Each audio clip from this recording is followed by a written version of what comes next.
Hmm. Suara saya kedengaran ya? Ya, kedengaran nggak Pak Reddy? Jelas dokter. Jelas ya? Oke Oke. dokter, jelas. Mm-mm. Oke, ya. Begini. Jadi yang penting sebenarnya pada saat ujian, terutama ujian wawancara, ini kan tujuannya ujian wawancara kan ya? Coaching untuk ujian wawancara, begitu ya? Kalau nggak salah. Sebenarnya adalah menguasai anatomi. Anatomi. Jadi pada saat berhadapan dengan penguji, ketika nggak menguasai anatomi itu memang rada susah penguji untuk memberikan arahan atau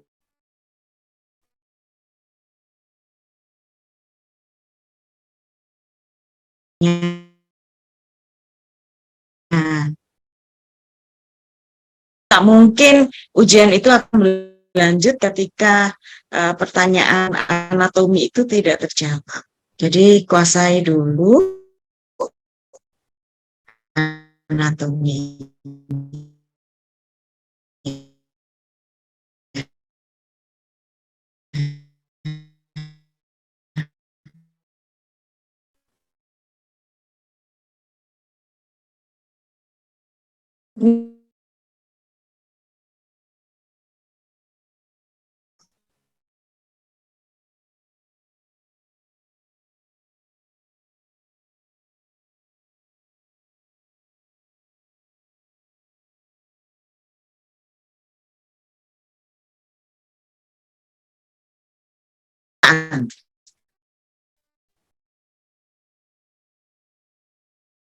Itu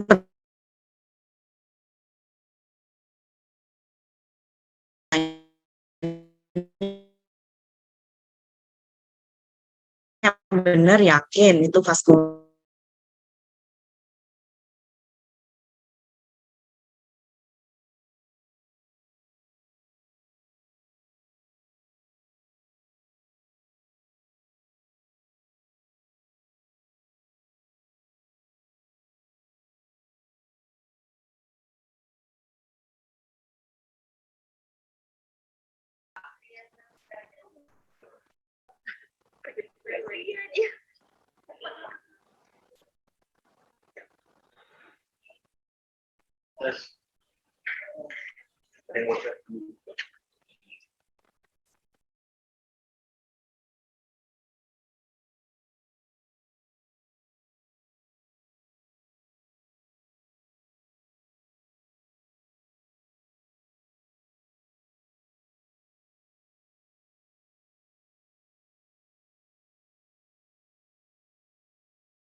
iya, maaf. Ya ini yang saya takutkan sinyalnya. Bisa ya? Saya nyambung ya? Oh, ini, loh, ini saya bisa kelihatan nih anak-anak.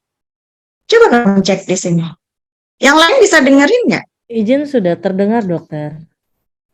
Tuh, udah terdengar. Ya, saya share screen lagi. Oh, ya, ya, sebentar-sebentar. Ini malah hilang lagi laptopnya, apa, PPT-nya. Coaching.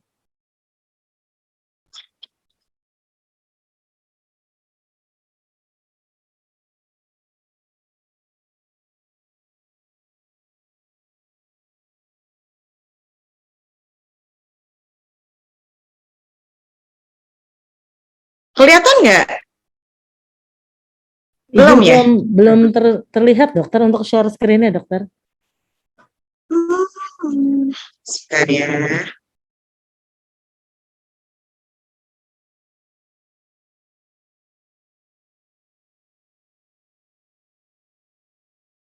Kelihatan nggak?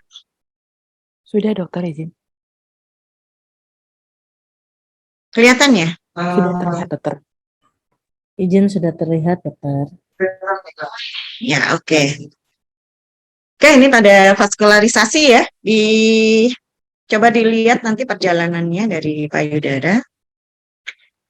Kemudian lymphatic vessel. Lymphatic vessel ini juga harus diperhatikan.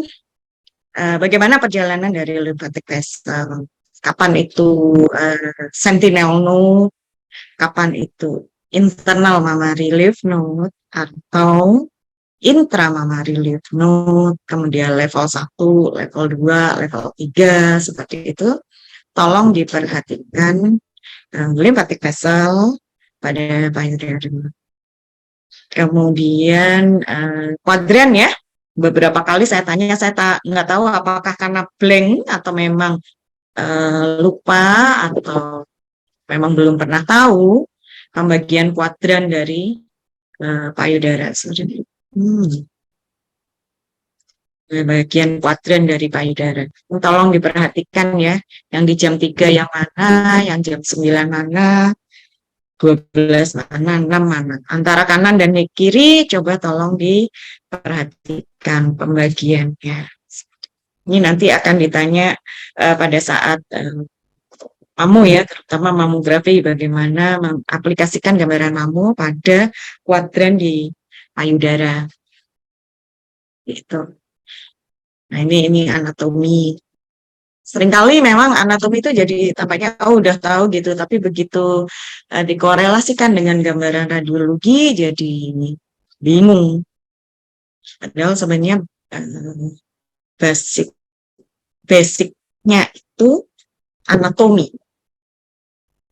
Kemudian untuk payudara sendiri, itu mungkin pertanyaannya kapan dia dari TDLU, terminal duct lobular unit, atau dari stroma. Dari stroma ini yang harus diketahui sebenarnya TDLU itu terdiri dari apa saja, seperti itu harus diketahui. Rasanya ini semua sudah tahu ya. Kemudian kelainan-kelainan yang terjadi di payudara itu tentunya berdasarkan originnya itu apa saja yang bisa terjadi. Kenapa ini FAM? Kenapa ini Phyllodes? Kenapa itu cyst? Apa yang terjadi di lokasi yang mana? Dan bagaimana korelasinya dengan kejadian dari suatu malignansi. Sekali lagi anatomi. Jadi kalau mau lihat mamu, memang yang kita lihat tuh kayak pelajaran anatomi seperti ini. Jadi bisa tahu, oh ini lokasinya berada di sini. Ini korelasinya ya terhadap mamu ya. Kapan atas, kapan bawah, kapan lateral, dan kapan medial. Sebenarnya kalau tidak dalam kondisi ujian itu hal biasa, tetapi dalam kondisi ujian, kalau itu tidak praktis, tidak sering mempraktekkan, hanya berdasarkan hafalan, itu biasanya kebalik-balik. Jadi pada saat ujian itu sebenarnya lebih ke pengendalian emosi ya. Jadi harus stabil. Nggak usah bingung, karena kalau bingung nanti nggak keluar itu ilmunya, padahal ilmunya ilmu dasar. Nggak usah terlalu lama. Nah ini kalau soalnya keluar ujian USG, ujiannya keluar soal USG, gitu. Nah, saya malah yang terbalik-balik. Itu kalian harus tahu yang paling luar itu apa, di bawahnya apa, kemudian yang putih warnanya apa, yang hitam apa, dan ototnya yang mana. Seperti itu.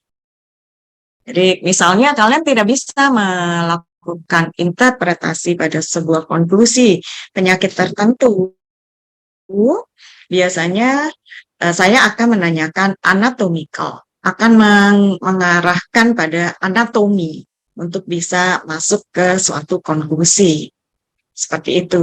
Tetapi kalau anatomi saja sudah tidak tahu, susah nanti biasanya.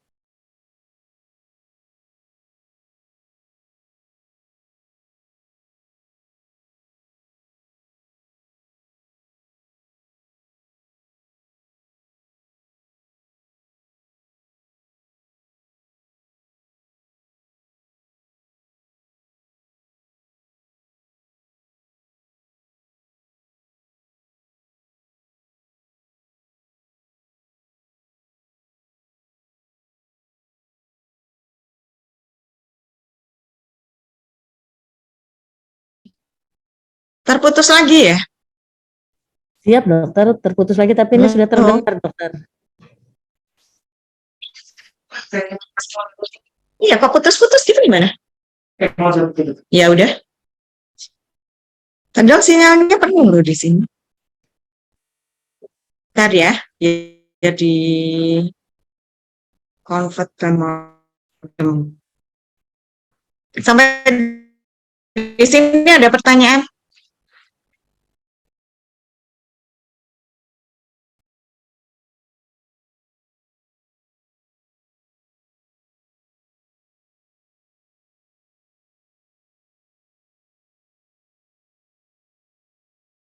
Bisa?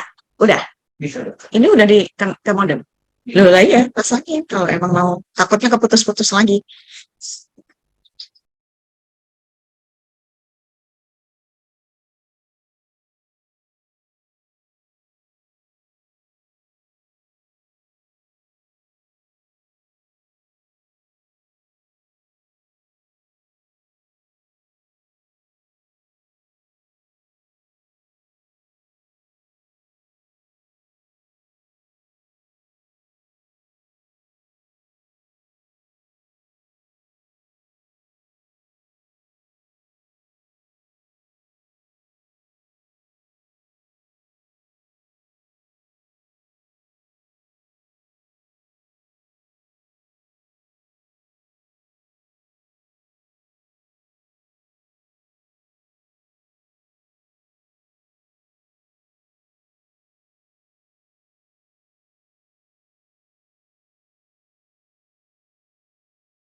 Oke, saya screen lagi. Terakhir mana ya? Ini ya. Oke, saya lanjutkan lagi. Santai aja sebenarnya woman imaging kan cuma breast sama ginekologi ya. Nggak banyak organnya. Jadi saya rasa paling mudah mungkin ya dari divisi female ya. Soal-soalnya. Oke, ini adalah korelasinya. Ini jadi anatominya bagaimana, mamografinya bagaimana, USG-nya bagaimana. Korelasinya itu yang harus diperhatikan. Mana fat, mana glandular tuh jangan sampai terbalik-balik. Bagaimana dengan obgyn? Nah, ini kalau ginekologi, organ ginekologi, saya mungkin tidak menanyakan obstetrik ya. Obstetrik mungkin saya akan bicara soal plasenta gitu ya. Tapi kalau sebagian besar biasanya saya akan bicara tentang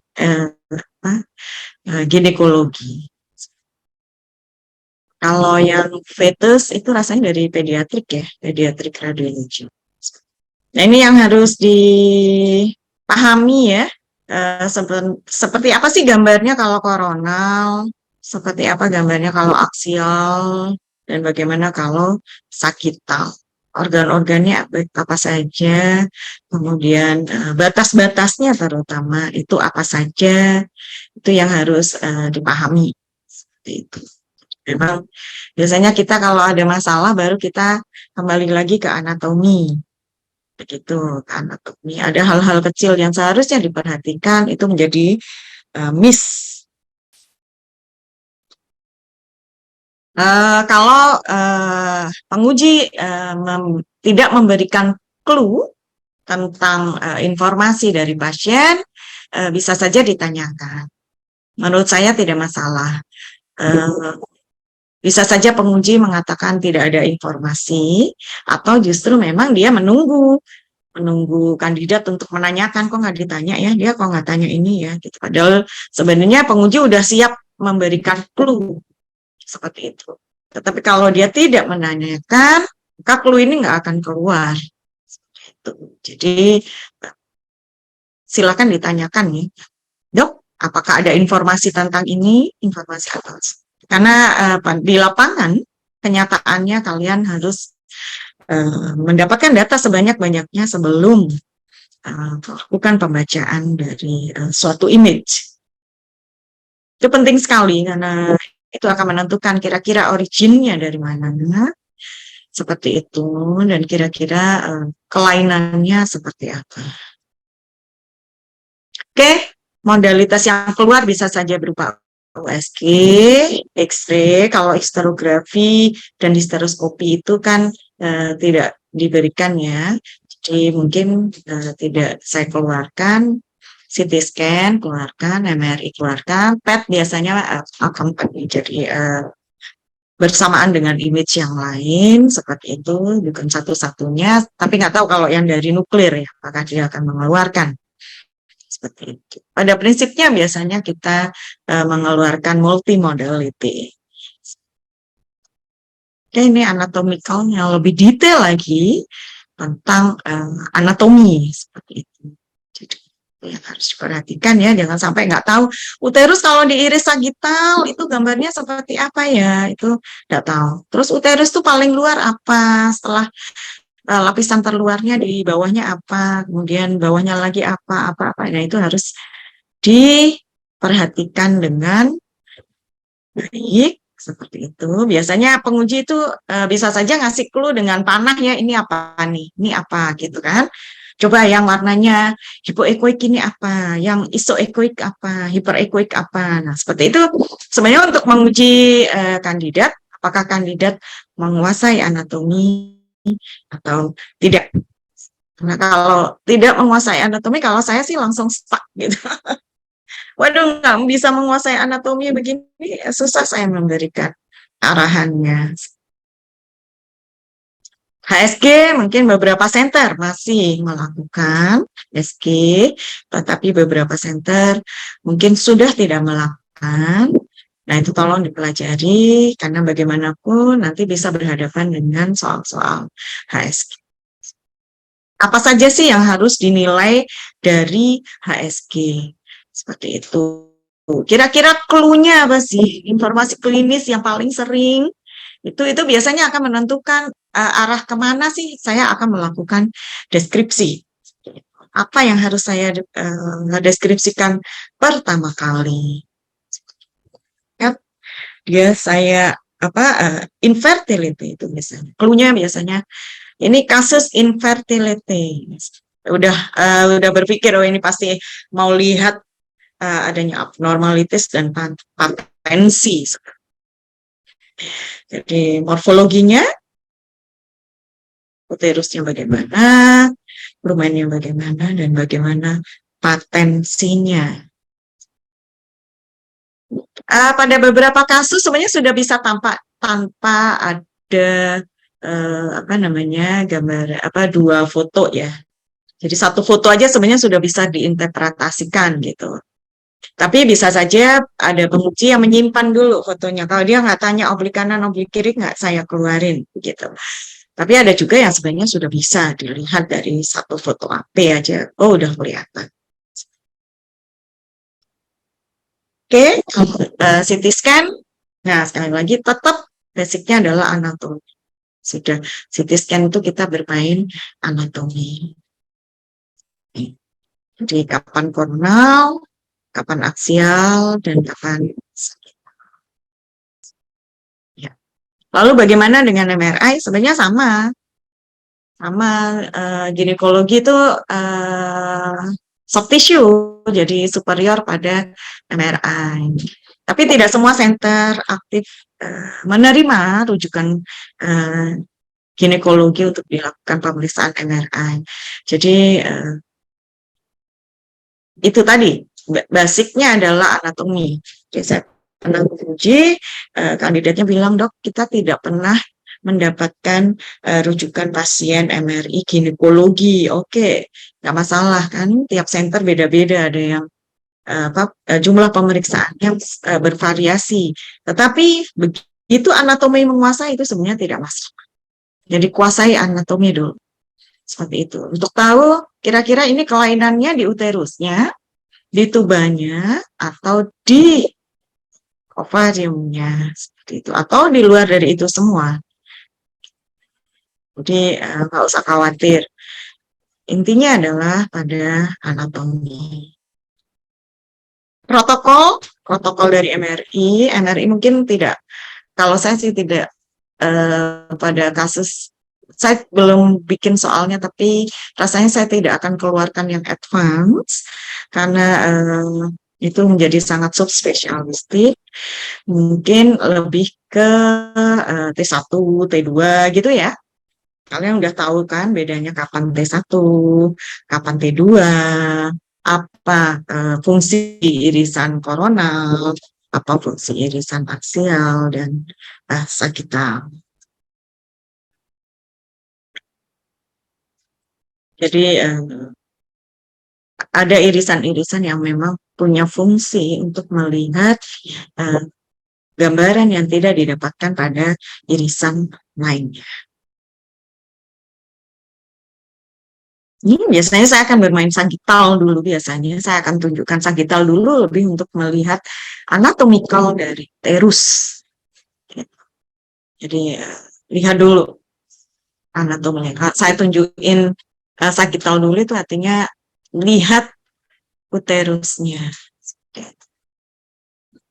Karena kapan CT, kapan MRI, biasanya saya akan lebih mengarahkan untuk suatu ovarial lesion itu pada CT scan, kemudian uterus itu pada MRI. Tapi bisa juga sih pada kasus-kasus endometrioma, ovarial endometrioma, saya tunjukkan juga dengan MRI. Oke, pada aksial T1 itu tujuannya untuk melihat apa seperti itu. T1 ya. Bisa saja dengan tanpa dan dengan FET-SET. Seperti itu. T2 tujuannya untuk melihat apa.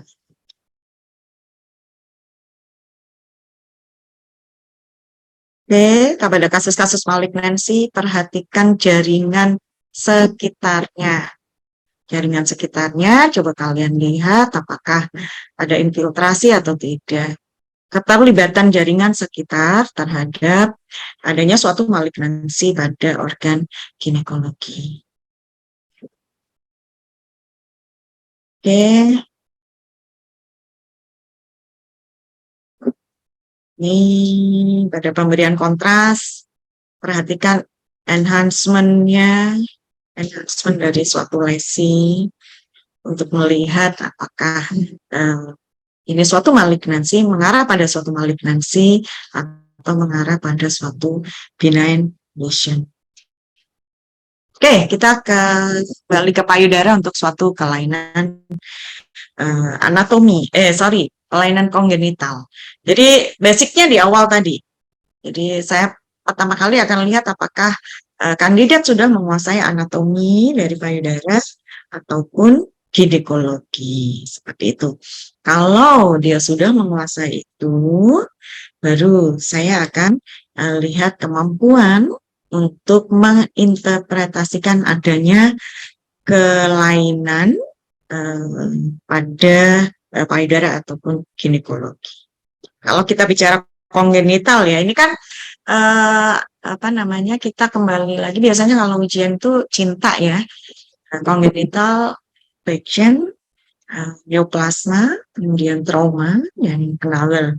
Jadi Naller itu macam-macam, bisa metabolik, bisa suatu degeneratif atau suatu idiopathic seperti itu. Kalau kita kembalikan ke kongenital, itu kongenital pada payudara tidak banyak memang, tapi beberapa saya tanyakan pada saat ujian.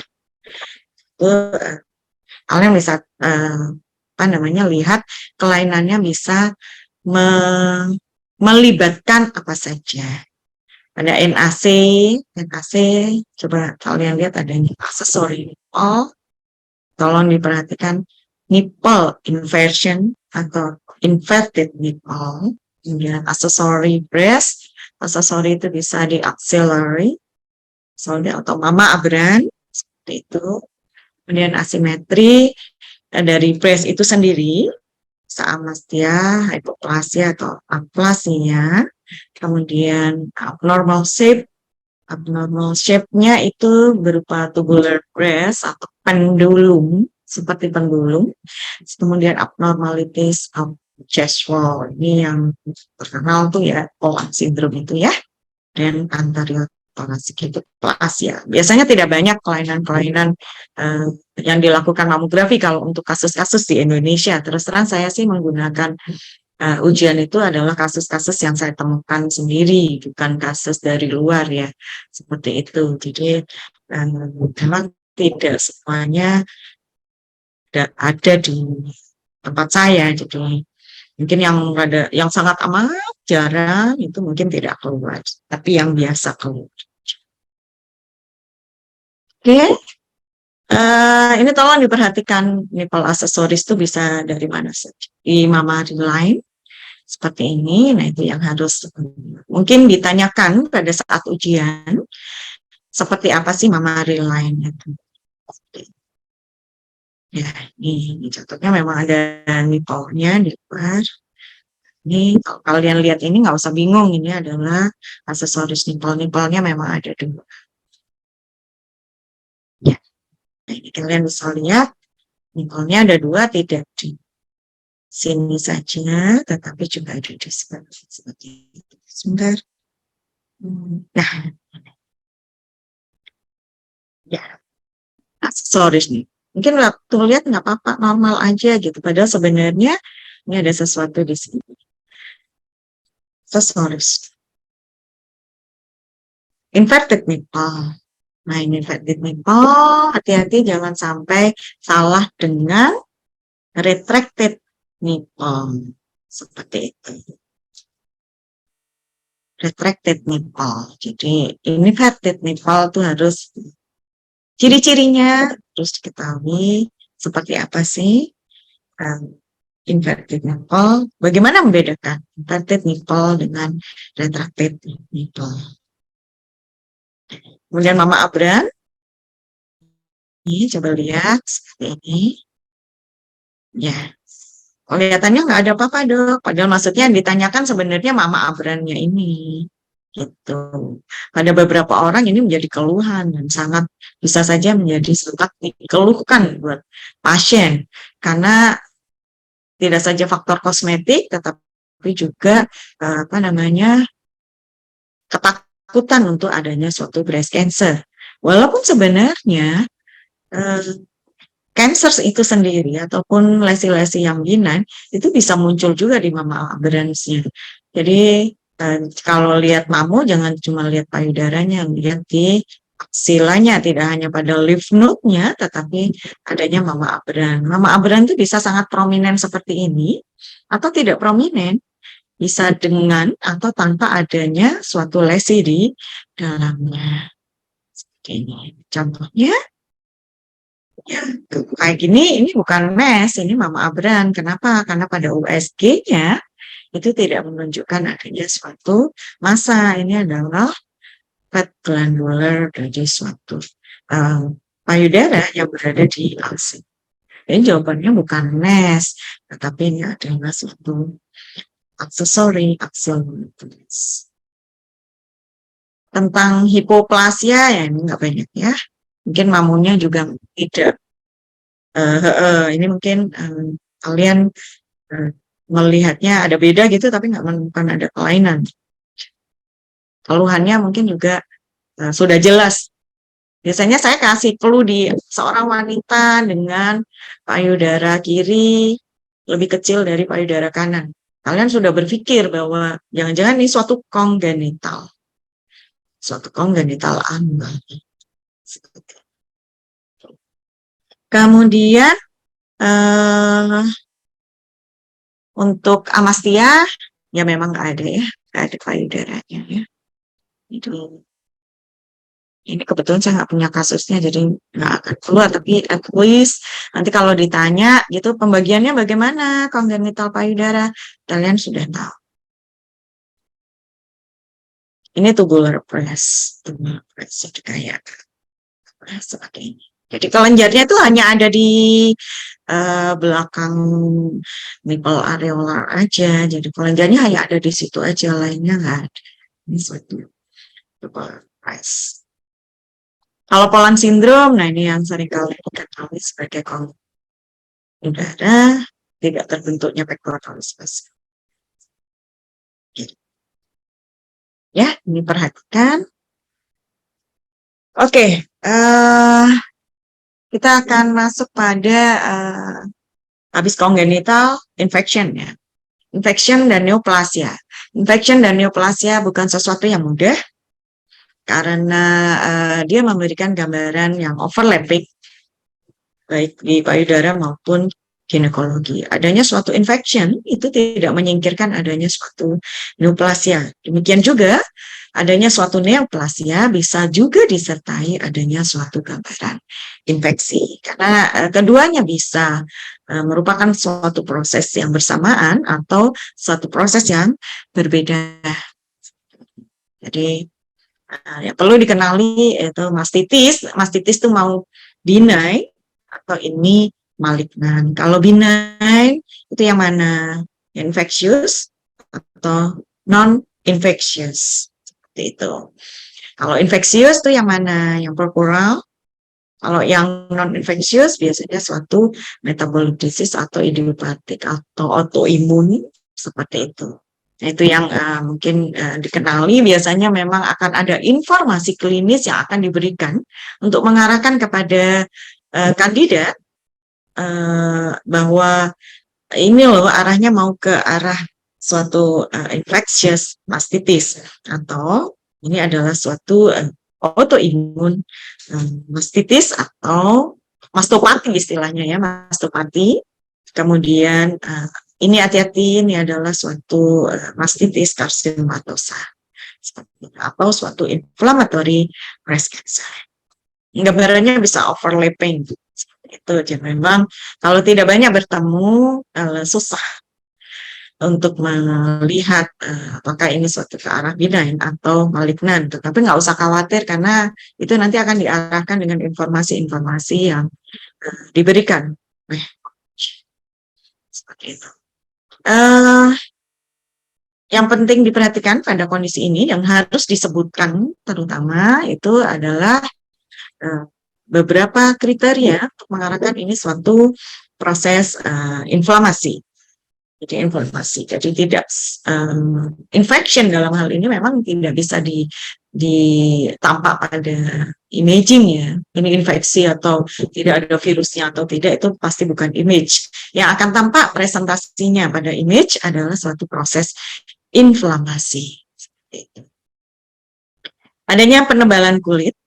Jadi itu jangan lupa, jangan sampai tidak disebutkan adanya subkutan edema. Itu juga harus disebutkan. Nah, hiperemi ini USG ya. USG itu akan tampak pada Dopplernya. Kalau ditampilkan gambaran USG dengan Doppler itu lebih untuk melihat apakah ini hypervascular atau enggak. Itu karena salah satu hipervaskularisasi adalah salah satu tanda dari proses inflamasi. Kemudian bagaimana dark-nya, abnormal atau tidak. Jadi ABC-nya itu disebutin dulu gitu. Perkara nanti konklusinya ternyata tidak mengarah, itu akan dibahas. Kemudian fluid collection. Fluid collection di sekitar dari inflamasi. Kelihatan apa? Tidak. Adanya internal moving echo pada USG, kalau tidak ditampilkan, bisa ditanyakan, Dok, apakah ada internal moving echo? Nah, ini gambaran mastitis ya. Ini gambaran edema yang khas sekali, skin thickening, sekutan edema. Biasanya dia memberikan gambaran cobblestone ya, seperti ini ya. Pada edema yang cukup berat, yang severe. Edema itu bisanya memberikan gambaran karena adanya fluid collection di daerah sana dan infiltrasi dari sel-sel radang, gambarannya menjadi hiperekoik, tapi ada hipoekoiknya, ada bulut-bulutnya begitu, gambarannya jadi kayak kompleks. Dan pada Dopplernya hipervaskular. Dan kalau dia memberikan gambaran internal moving echo, ini mau nunjukin penguji maunya mengarahin ke abses ini seperti itu. Lalu lymph node. Nah, ini lymph node, tolong dipelajari kapan sih lymph node itu benign, kapan dia malignan. Kalau benign itu seperti apa? Kalau malignan, dia primer atau dia sekunder. Kalau primer itu biasanya kayak limfoma malignan, dia memberikan karakteristik yang spesifik. Sementara kalau dia sekunder atau metastase, memang biasanya dia memberikan gambaran yang sama dengan induknya. Jadi biasanya induknya itu gambarannya ada cystic komponen, lymph node-nya biasanya ada cystic komponen. Induknya ada kalsifikasi, lymph node-nya juga akan memberikan gambaran mikrokalsifikasi. Itu biasanya sama. Itu lebih untuk mengarahkan bahwa ini adalah suatu proses metastase, bukan suatu primary dari malignant lymph node. Seperti itu. Nah, itu yang harus diperhatikan, bagaimana bentuknya, tepinya, ekonya, bagaimana dengan hilusnya, dan bagaimana vaskulernya. Itu deskripsinya harus complete. Bagaimana, apakah ada nodal netting, ada proses inflamasi yang berada di sekitar lymph node atau tidak. Ada fistelling atau tidak. Ini gambarannya untuk karakteristik suatu benign lymph node dan malignant lymph node. Oke, ini untuk biasanya orang-orang yang habis laktasi ya. Seorang wanita masih menyusui misalnya gitu ya. Kemudian nyeri payudara kanan gitu. Jadi kalian bisa tanya itu nyeri payudara kanan, payudaranya merah apa enggak, Dok? Oh ya merah. Nah, itu sebenarnya pengujinya mau ngarahin ini loh suatu acute puerperal mastitis karena laktasi seperti itu. Jadi penguji biasanya akan ngarahin untuk gambaran suatu proses abscess formation pada pregnancy. Lalu galactokel. Nah, galactokel hati-hati. Ini bisa tricky banget karena galactokel itu sangat tergantung kepada usia dari air susunya itu berada. Jadi pada saat ditemukan adanya suatu benjolan, kalau dia masih baru nih, masih baru terjadinya benjolan, biasanya memang masih sistem. Tetapi dengan perubahan waktu, gambarannya bisa tampak seperti solid. Padahal sebenarnya itu debrisnya ya. Gambarannya ekonya menjadi lebih meningkat dibandingkan ketika dia masih baru. Seperti itu. Dan kalau dia disertai dengan proses inflamasi di sekitarnya, bisa memberikan gambaran suatu infected kalau seperti itu. Nah, ini kalau kita compare with dengan previous dengan mamografi, kita akan tahu ada fat komponen di dalam. Kalau ada fat komponennya, kita tahu bahwa ini memang satu gel seperti itu. Hati kalau gel itu adalah air susu. Kalau air susu itu mengandung kalsium, jadi bisa saja di dalam lesinya tidak saja fat, tetapi juga ada kalsifikasinya seperti itu. Oke, kalau non-purpural ini yang biasanya terjadi pada usia-usia yang lebih tua ya, suatu mastitis seperti itu. Dan ini ada gambaran yang overlapping sebenarnya dengan suatu inflammatory breast cancer karena dia tidak ada laktasi, port dan tray dari suatu infection itu dipertanyakan seperti itu. Tapi boleh ditanya, biasanya clue-nya jadi ini karena ada ada Suska disease itu clue-nya adalah seorang wanita perokok begitu. Ini udah tahu nih, misalnya rima makanannya. Ada kata perokok itu kalian udah tahu. Oh ini mau mengarahkannya ke suatu non-purpural mastitis seperti itu.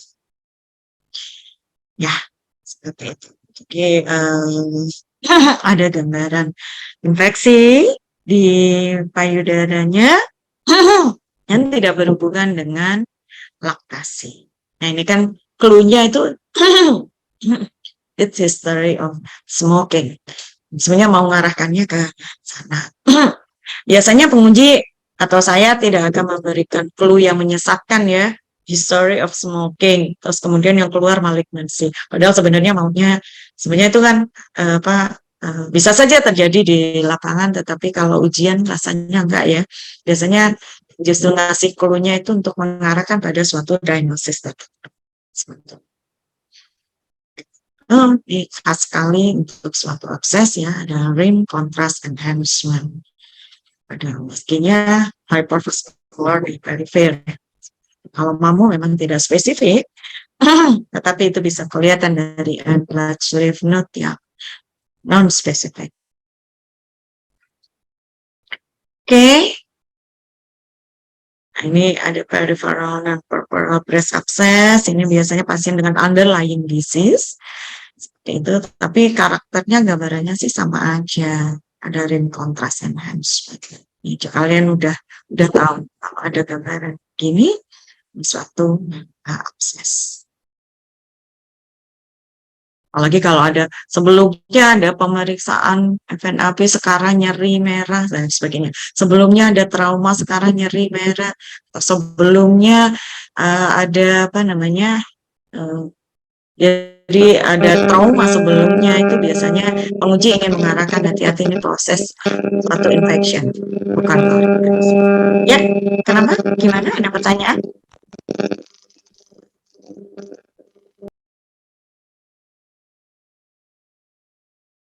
Oke. Ini juga sama. TBC. Nah, TBC ini rare forms itu di luar negeri, tapi kalau di tempat kita sangat amat banyak deh. TBC payudara. Seperti ini. Iya. Mungkin pertanyaannya gimana membuktikannya bahwa ini TBC atau tidak, seperti itu. Itu yang kalian harus jawab. Oke, skin lesion. Skin lesion jadi dari payudara itu banyak sekali ya, mulai dari aterum, kemudian hidradenitis, kemudian sebaceosis, epidermal inclusion cyst, suatu fibroma dari kulit yang berada di payudara ataupun aksila. Jadi itu suatu benign lesion. Seperti itu. Kemudian rheumatic granuloma ya, granuloma pada mastitis ya, granuloma. Sebenarnya nggak banyak juga sih, saya mungkin nggak keluarin yang ini ya.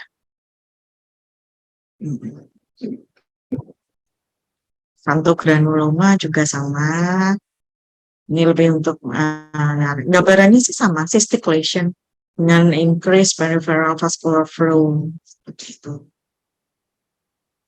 Oke, plasma cell mastitis ini karakteristik sekali pada mamografinya.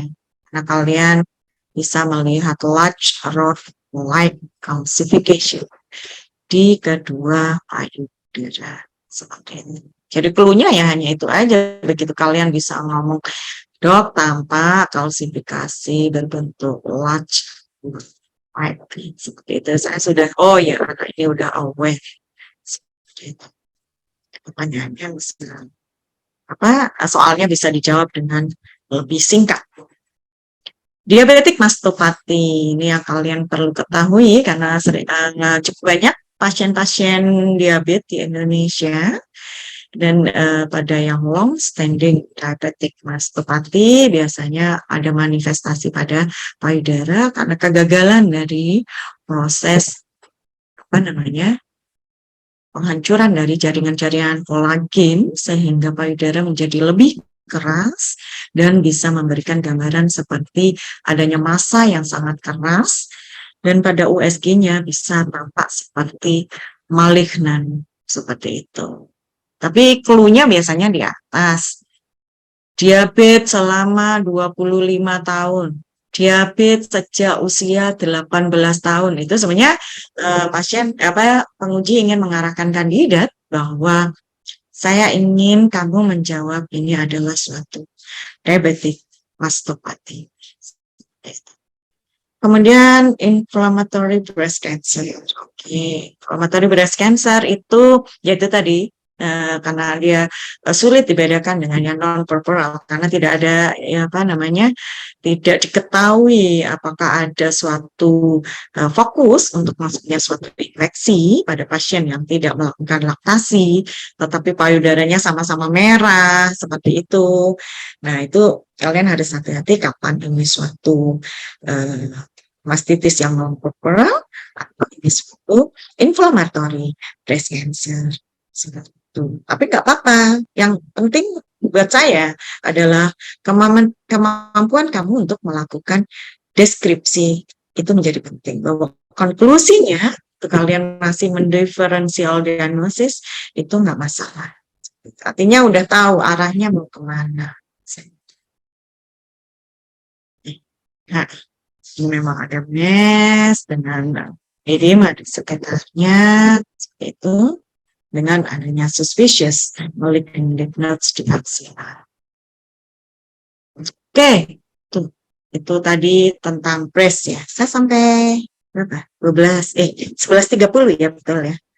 Oke, kita masuk ke ginekologi.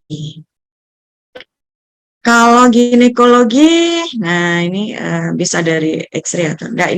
Ini salah satu contoh ya, ini soal yang saya keluarkan beberapa kali ujian. Ini juga biasanya semuanya sudah bisa jawab. Gitu.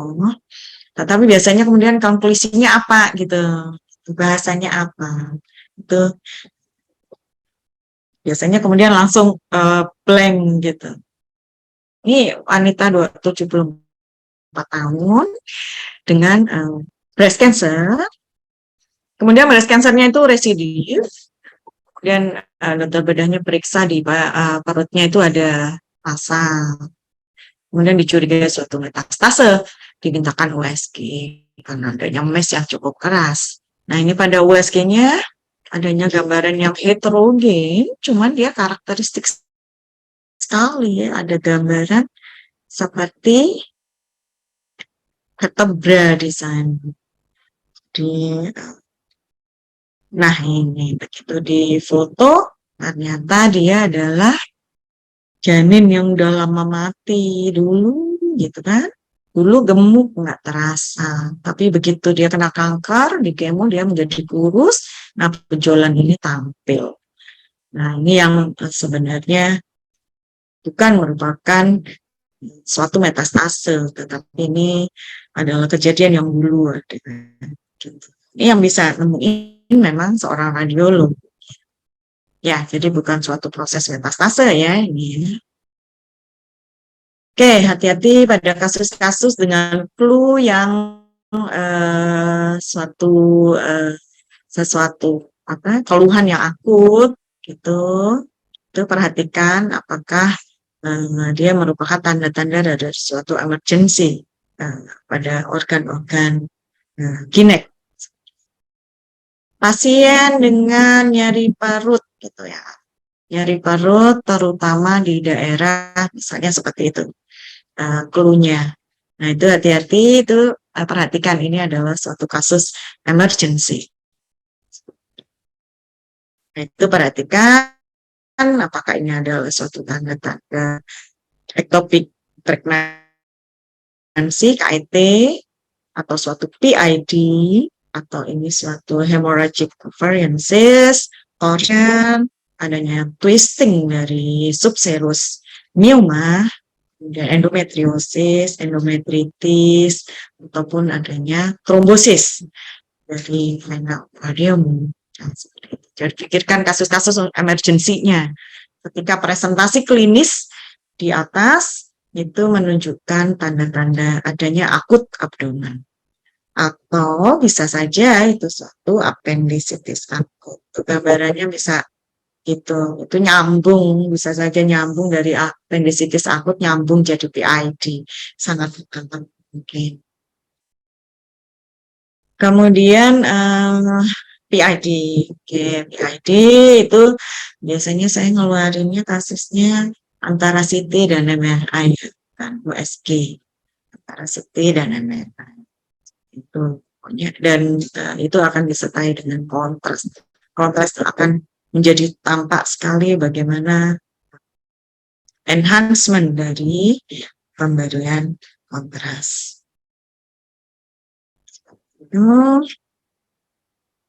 Oke, ini seorang wanita dengan nyeri perut, dengan bleeding. Nah, ini taunya ada IUD di atas gitu. Jadi kesimpulannya apa gitu?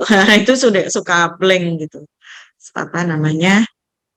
Kandidat gitu. Padahal simpel suatu perforasi uterus oleh adanya IUD.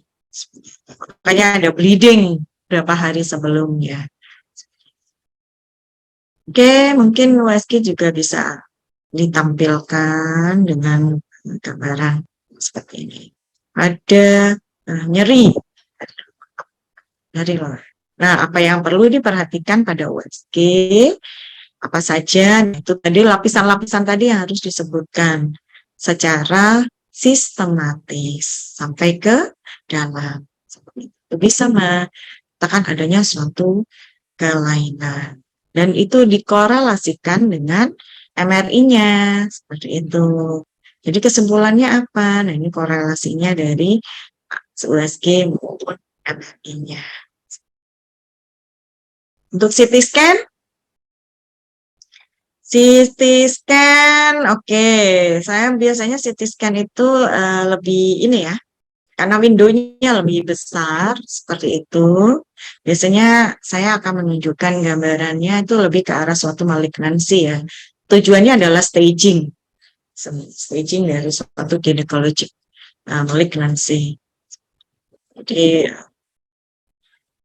kalau keluar CT mungkin mikirnya jadi antara infection dan neoplasm. Gitu.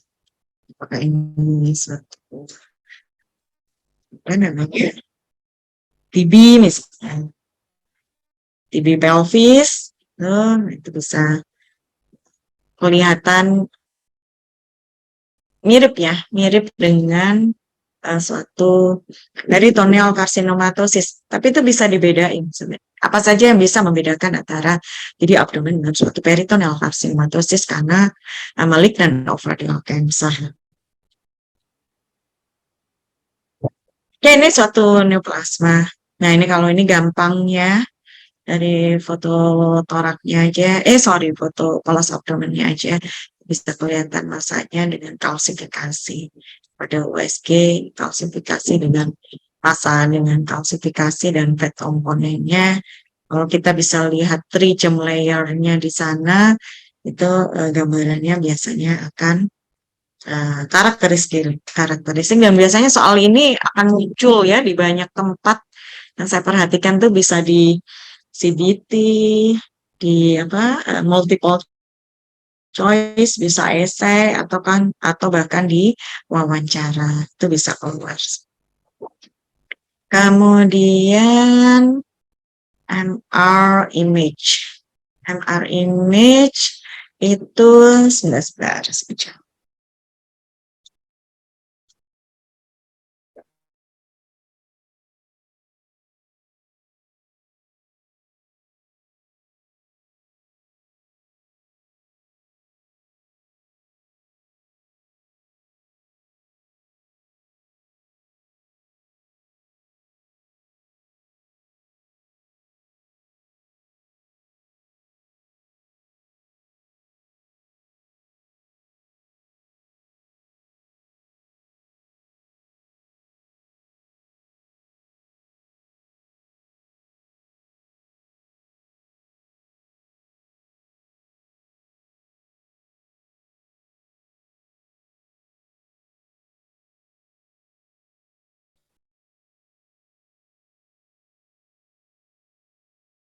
Bisa saja nanti keluar CT-nya juga keluar mamunya itu untuk mengkonfirm.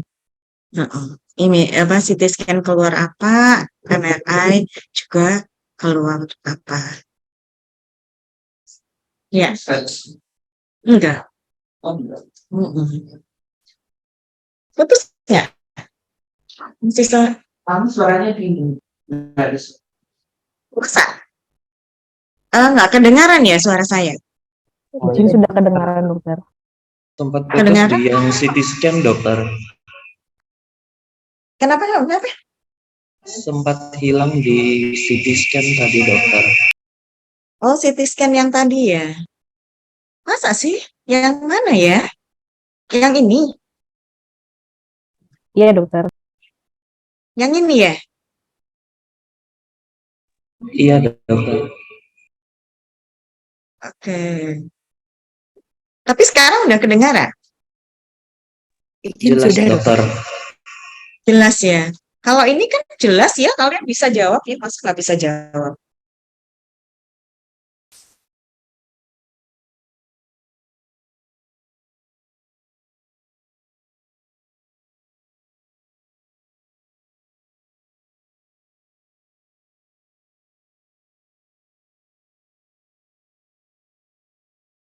Bisa jawab nggak? Bisa kan? Gampang kan? Iya, gampang atau susah? Halo? Ya dokter, bisa dokter. Apakah suara saya kedengaran? Izin terdengar dokter. Kedengar. Bisa jawab nggak? Masa nggak bisa jawab? Bisa kan? Siap, bisa dokter. Teratoma. Bisa dokter. Teratoma. Ya kalau teratoma aja nggak bisa jawab, waduh, saya harus ganti soal-soal saya. Mioma. Mioma uteri, tolong pelajari. Gampang rasanya ya. Mioma itu bagaimana kamu yang mendeskripsikan suatu mioma uteri.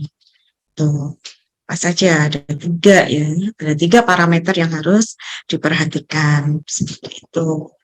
Nah itu penting sekali nanti pada saat diinformasikan kepada klinisi. Lokasinya berada di mana?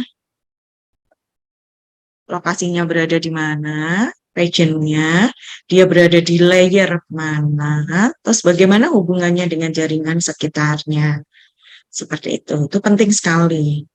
Anterior, posterior, fundus, ataupun di cervical, kemudian dia si subserus, intramural, atau submucous, seperti itu. Terus bagaimana hubungannya? Apakah dia ada hubungannya dengan junctional zone atau tidak? Seperti itu. Kemudian kelainan untuk suatu uterus. Itu miom ya. Miom itu dengan degenerasinya, ada cystic degeneration, hyaline degeneration, adanya suatu red degeneration seperti itu harus diperhatikan. Nah, ini juga ada ini cystic degeneration ya dari suatu uterus ya, dari suatu mioma uterine fibroid seperti itu, cystic degeneration. Ini juga sama, cystic degeneration, suatu mioma uteri, subserus mioma uteri. Tetapi kalau dia sudah heterogen, nah, hati-hati ini ada mengarah pada suatu malignansi. Leiomyosarcoma, sudah nggak jelas batasnya dengan jaringan sekitarnya, pikirkan ini suatu malignansi. Ini mioma itu bisa multiple seperti ini. Nah, itu yang kalian harus belajar. Ini banyak sekali ya. Kecil-kecil gitu semuanya mioma. Nah, ini kalau suatu red degeneration biasanya ada hubungannya dengan kehamilan.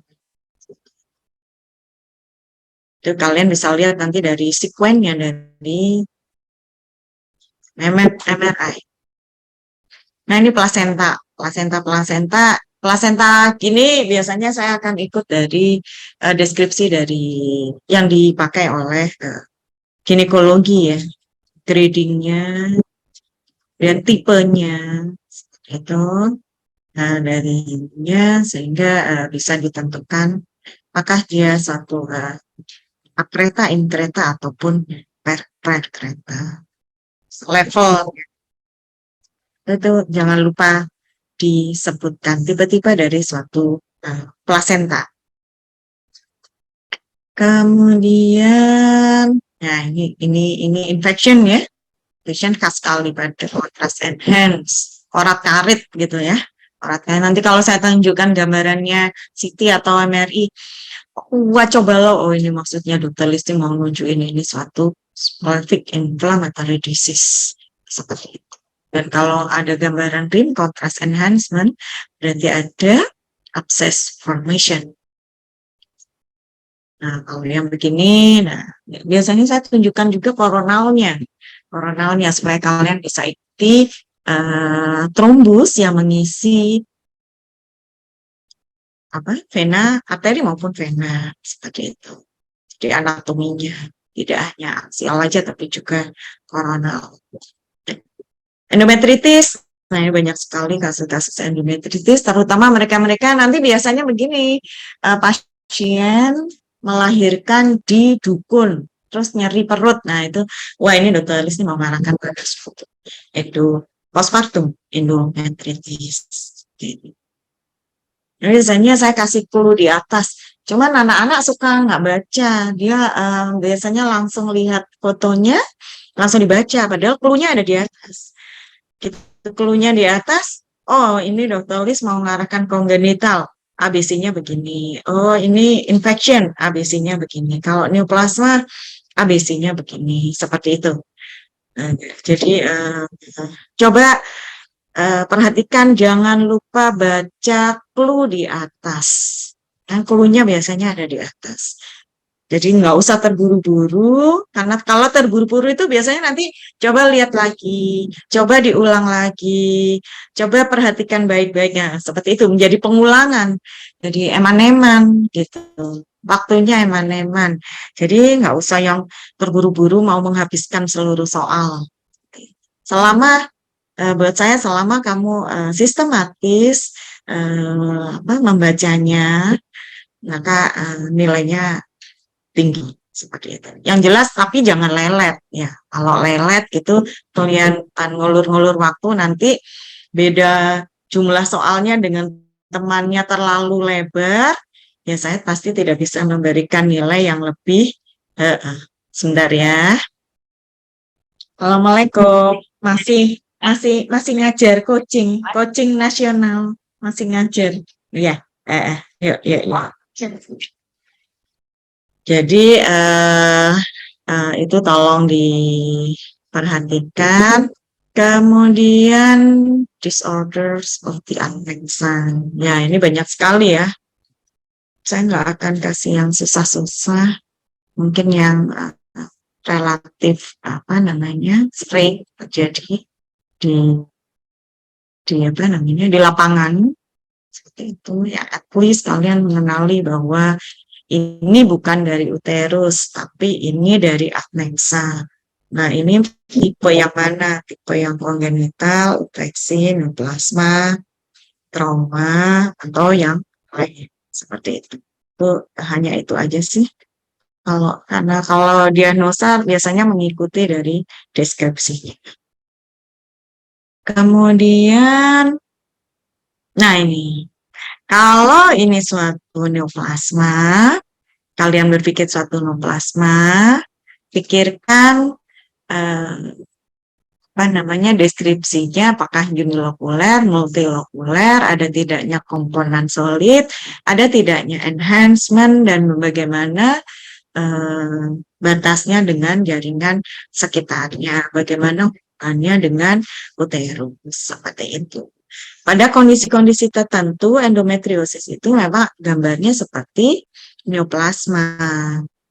Nah, itu bagaimana membedakan bahwa ini suatu neoplasma yang multilokuler seperti ini suatu neoplasma atau suatu endometriosis. Nah, itu nanti dipelajari ya.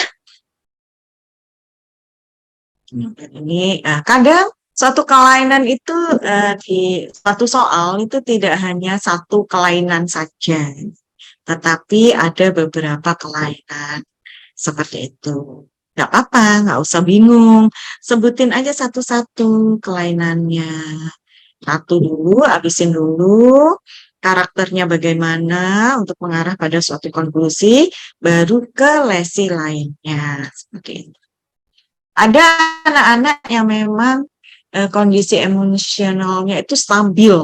Seperti itu. Jadi mungkin dia bingung, tetapi dia cukup kuat ya kendali emosinya sehingga dan dalam kondisi under pressure pun dia masih stabil. Seperti itu, dia bisa memberikan deskripsi yang sistematis dan tertata. Seperti itu. Jadi kalau ada kekurangan-kekurangannya itu dimaafkan, udah dimaafkan karena anaknya sendiri sebenarnya menguasai materi, cuman dia kan baru pertama nih ketemu kasusnya, tapi dia sudah tahu nanti. Oh, saya kalau mau ngomong mioma, maka saya akan ngomong ininya. Kalau saya mau ngomong adenomyosis, maka saya yang penting buat disebutkan adalah ininya. Kalau endometrioma, maka saya harus sebutkan ini. Seperti itu. Entah itu mau di lokasi mana, entah dalam kondisi yang sekuen yang ditampilkan seperti apa, itu enggak masalah. Jadi tidak usah bingung ketika pada satu kasus itu ada beberapa kelainan, karena kelainannya itu seringkali berhubungan akibat adanya suatu entitas tertentu sehingga timbul beberapa kelainan. Padahal sama entitasnya sama hormonal.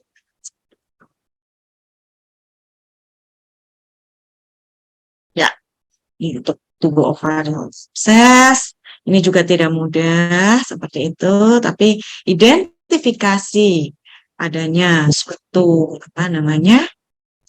dilatasi dari tuba dengan rim contrast enhancement. Kalian udah tahu ini tubanya nggak normal nih dok. Gitu. Uterusnya juga membesar, kemudian kafum uterinya juga membesar, ada enhancement dari rim dan juga dilatasi tuba dengan rim contrast enhancement. Itu kalian sudah memikirkan adanya arah ke suatu infection. Jadi nggak masalah. Ini sama juga. Ini salah satu contoh bagaimana melakukan identifikasi tuba dan ovarium. Oke, neoplasma. Neoplasma itu sesuai dengan ABC-nya ya. Nah, ini kalau jaringan kelenjar di keluar dari uterus dan ovarium, tetapi masih masuk di dalam organ-organ di pelvis. Tolong dikenali ya, adanya kelenjar-kelenjar di para uretra yang bisa menyebabkan keluhan pada pasien. Nah, ini juga sama, adanya di vertikal dari uretra. Jadi dia bukan dari ginekologinya, tetapi justru dari uretra. Nah, kalian harus kenal anatominya dong. Ini HELLP syndrome biasanya klasik sekali ya. Pasien wanita biasa postpartum dengan nyeri abdomen gitu, pelvic pain dan ini juga sama. Ini suatu abses. Ternyata ini abses. Di gambarannya seperti dua, padahal sebenarnya satunya itu beledak. Abses. Ya, habis 26 tahun wanita dengan postpartum. Figo ya, jangan lupa. Nah, kalau ini mau nggak mau harus dihafalin nih. Atau kalau memang udah terbiasa, udah tahu.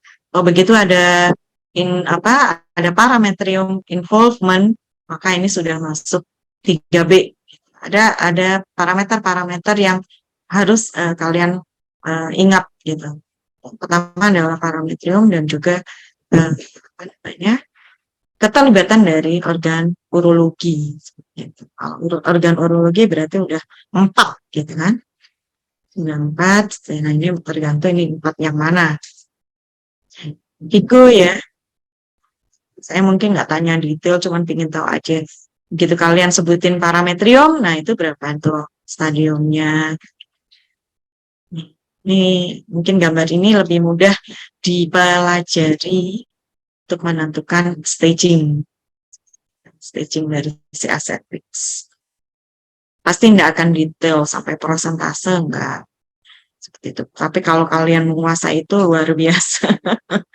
Luar biasa. Ada anak-anak kadang dalam satu kali ujian tuh ada anak-anak yang luar biasa. Oke, ini gambaran si ascendix. Ini kalian bisa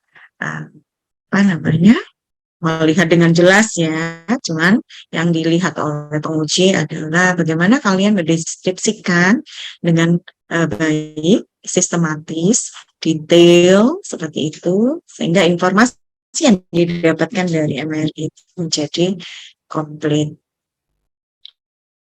Lalu bagaimana dengan varian cancer? Varian cancer, ya ini udah biasa ya. Banyak sekali kasusnya, sangat amat banyak seperti itu, dan seringkali kondisinya sudah advanced stage. Jadi itu tolong dilihat apa saja yang harus dideskripsikan. Ini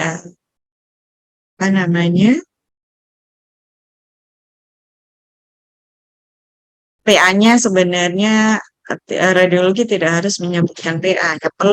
Yang paling penting buat kalian apakah ini suatu epitelial atau ini non epitelial atau di luar itu. Jadi secondary, suatu metastase dari organ lain seperti itu. Jadi kalau dia epitelial itu subtipenya apa aja? Ada high grade, low grade, mucinous, endometrioid. Tapi kalau non epitelial itu masih dibagi-bagi lagi kan? Ada germ cell, ada sex. Bagaimana membedakan itu epitelial dan non epitelial? Sebenarnya dikatakan komponennya sama yang dari image itu, tetapi biasanya yang epitelial itu mostly itu cystic. Jadi komponennya itu mostly cystic. Kalian bisa mendeskripsikannya adalah massa kistik. Jadi komponen terbanyaknya apa dulu? Kalau dia komponen terbanyaknya solid, maka jangan bilang, walaupun even itu ada kistik portion, itu jangan bilang massa solid kistik gitu. Padahal beda massa yang kistik dengan bagian solid dengan massa solid dengan bagian kistik itu memberikan makna yang berbeda buat seorang ahli ginekologi ya, ginekologi onkologi, deskripsi dari radiologi itu penting sekali. Apakah kamu akan menyebutkan masa kistik dengan bagian solid atau masa solid dengan bagian kistik yang berbeda? Maknanya sangat amat berbeda buat seorang ginekologi onkologi. Jadi jangan semuanya langsung dihantam masa solid kistik nggak seperti itu pada ginekologi. Itu yang perlu diperhatikan. Ukurannya, bentuknya, ada tidaknya septa, komponen solidnya seperti itu, dan ekonya pada USG, density pada CT, intensity pada MRI. Vaskularisasi dan tanda-tanda yang menyertai lainnya, termasuk komplikasi yang terjadi misalnya pada ginjalnya, seperti itu yang harus disebutkan. Vaskulernya, trombus pada vaskulernya, seperti itu yang harus disebutkan. Oke, sama baik USG, CT, MRI. Hati-hati kapan kamu ngomong ini masa kistik dengan bagian solid dan kapan ngomong masa solid dengan bagian kistik. Ini beberapa orang, sorry, kok begini ya? Kayak itu memakai RMI ya, tapi sekarang udah enggak ya. Risk of Malignancy Index sekarang udah boleh pakai GIRAP buat mereka yang terbiasa memakai GIRAP atau ORAP. Tapi ini sebenarnya dasarnya adalah USG. Saya mungkin akan lebih banyak memberikan CT dan MRI yang sampai saat ini masih belum keluar ya untuk imaging report and data system gitu. Karena ini basicnya adalah USG sebenarnya. Tetapi deskripsi yang disebutkan di USG itu boleh disebutkan di CT dan MRI. ABC-nya, kalian boleh ikuti di sana. Tetapi pasti bukan IQ, akan ngomongnya density atau intensity.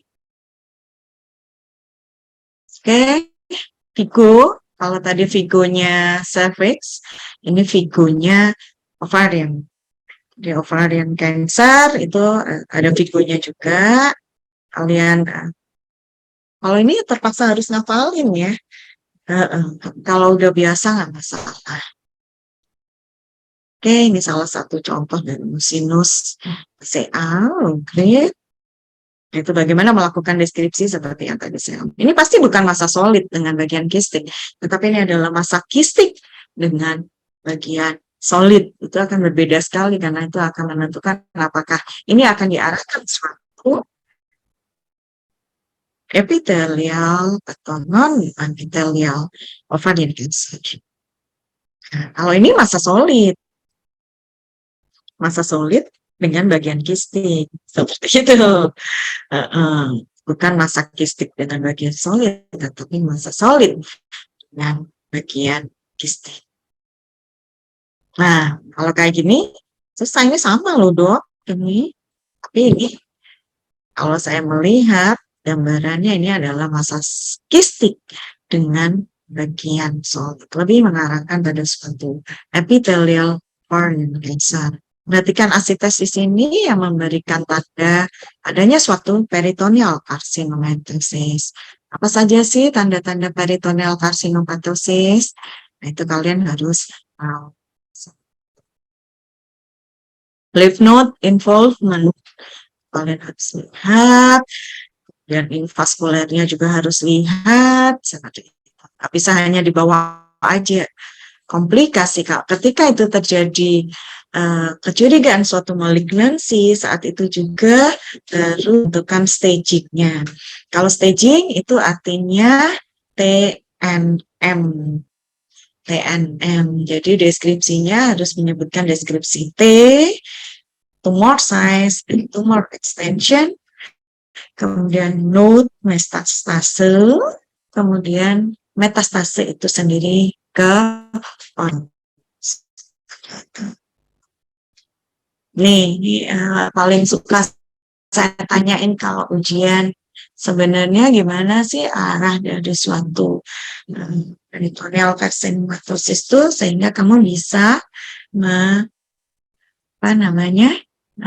melihat dengan spesifik sudah kemana aja sih ini nempelnya dari peritoneal carcinomatosis itu. Nah, ini anatomical ini yang harus dihafalkan. Seperti itu. Dia kemana dulu larinya. Seperti itu. Ya, kalian bisa lihat sini. Nah, selebihnya kalau kalian tidak bisa mengatakan di suatu ovari cancer, biasanya kemudian akan muncul differential diagnosis gitu. Makanya hati-hati pada yang di pelvis itu, karena gambarannya itu sama, ada kistiknya, ada solidnya, tetapi diagnosanya bisa sangat amat banyak. Makanya saya selalu ngomong, lihat clue di atas. Clue di atas itu akan mengarahkan kamu untuk melakukan deskripsi dan menarik kesimpulan. Seperti itu. Makasih, rasanya itu saja.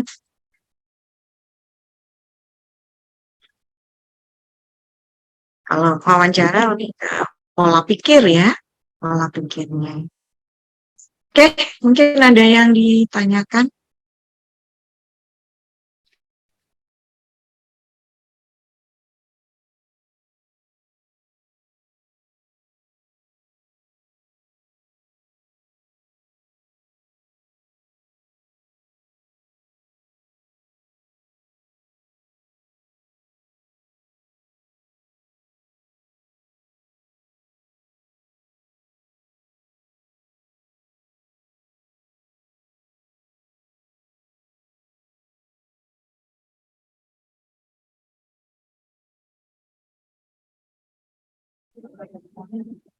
Mungkin dari Mas Mbak semua ada yang ingin ditanyakan?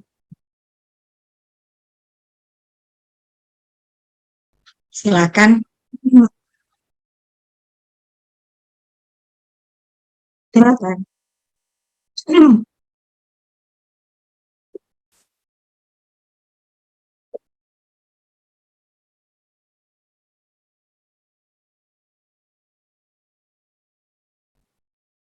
Enggak ada, cuman ya itu tadi maka saya bilang lihat informasi klinis. Enggak ada imaging yang bisa melihat virus ataupun bakteri.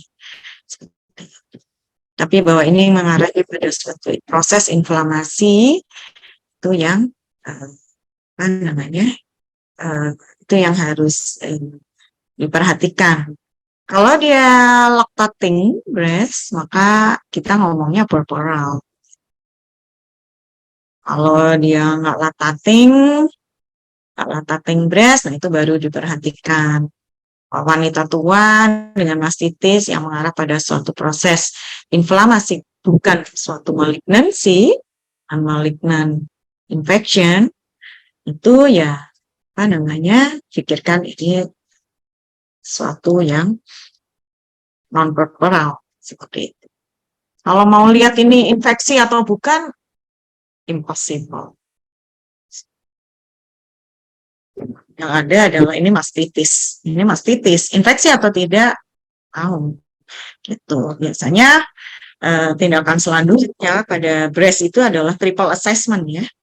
Triple assessment akan dilihat, diambil kalau itu ada suatu abscess formation, maka rekomendasinya adalah melakukan drainase. Dari drainase itulah nanti akan dilihat apakah ini suatu proses TB atau ini suatu infeksi karena Staphylococcus atau ini memang bukan infection. Imaging susah ya untuk mengatakan begitu kan, tidak bisa dijadikan gold standard apakah ini infeksi atau tidak. Yang jelas ini suatu proses inflamasi yang mengarah pada suatu malignansi atau bukan. Pada beberapa penelitian saya sebenarnya ada kriteria untuk membedakan apakah ini TBC atau tidak begitu. Tetapi itu pun juga bukan suatu gold standard karena sampel yang diambil itu adalah tidak ribuan ya, hanya ratusan saja dari suatu abses payudara karena Mycobacterium tuberculosis.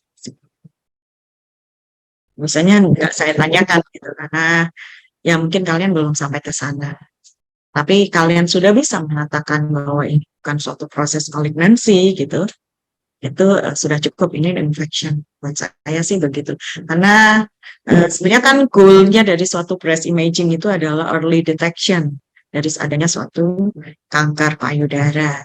Jadi untuk mengatakan bahwa ini bukan suatu malignansi itu sangat bagus. Kalian bisa tahu bahwa oh ini bukan malignan, bukan malignansi, itu bagus banget karena malignansi itu seperti yang saya katakan tadi, dia bisa bisa berada pada satu kondisi yang sama dengan infeksi, entah karena itu berkaitan atau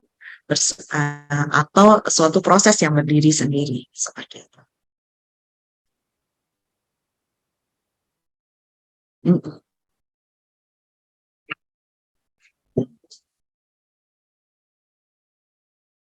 Ada lagi? Dokter, mohon izin bertanya, Dok. Ya. Untuk diagnosis infeksi, apakah pada mame, Dok, apakah kita tetap mencantumkan kategori BIRATS-nya, Dok?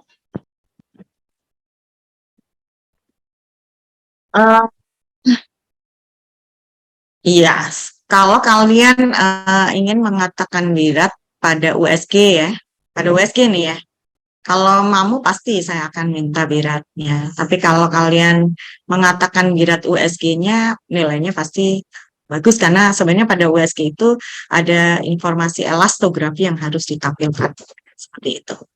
Coba kamu lihat di kriteria BIRAT di USG, di situ ada parameter elastografi.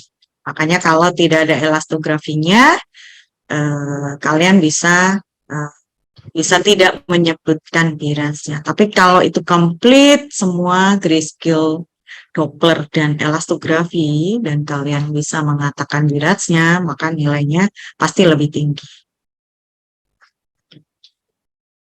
Ada lagi?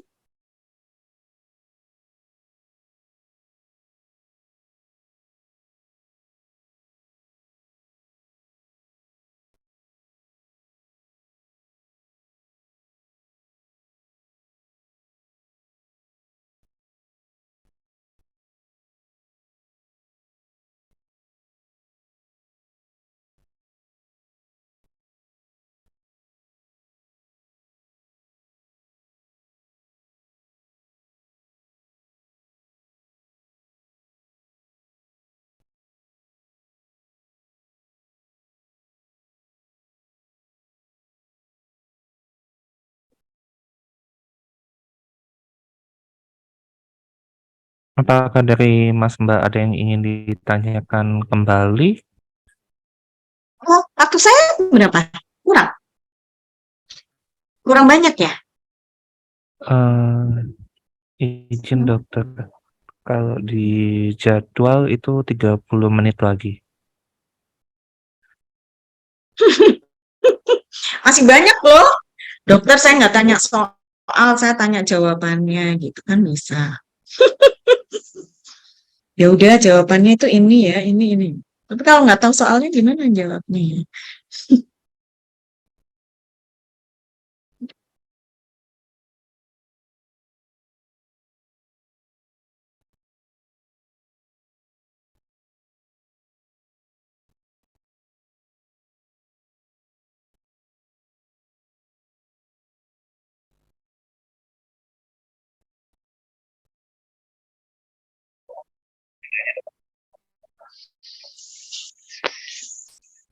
Untuk tadi kan klasifikasi pada ovarium menggunakan Pico.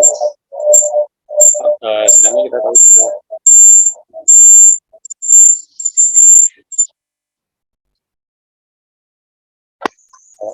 Sorry, saya nggak dengar. Sorry. Sinyal saya jelek ya. Kira-kira untuk Gimana pertanyaan? tujuan itu kita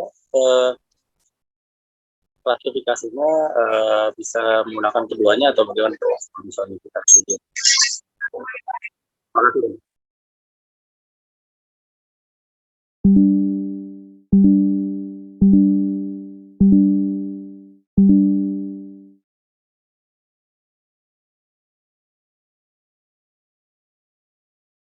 Sorry, saya nggak ada. Bisa diulang ya? Lebih keras.